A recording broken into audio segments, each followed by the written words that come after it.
একটা গ্রাম যেখানে নামাজ রোজা ভুলে গিয়েছিল মানুষ।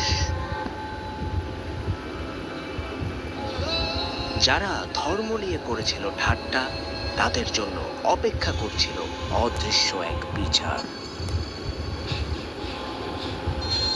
হঠাৎ এক অদৃশ্য শক্তি টেনে নিয়ে যাচ্ছিল তাদের।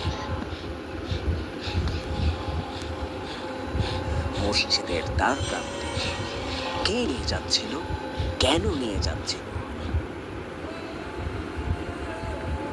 ভয় আর রহস্যের জালে তারা খুঁজতে শুরু করলো এক ভণ্ড ইমামকে। কিন্তু যে সামনে আসলো, সে কি আসলে ইমাম, বন্ধু, শত্রু, নাকি অন্য কোনো রহস্য? লালসা 2, ইমামের জেগে ওঠার এক রহস্যময় গল্প, আসছে মঙ্গলবার দুপুর 2টায়।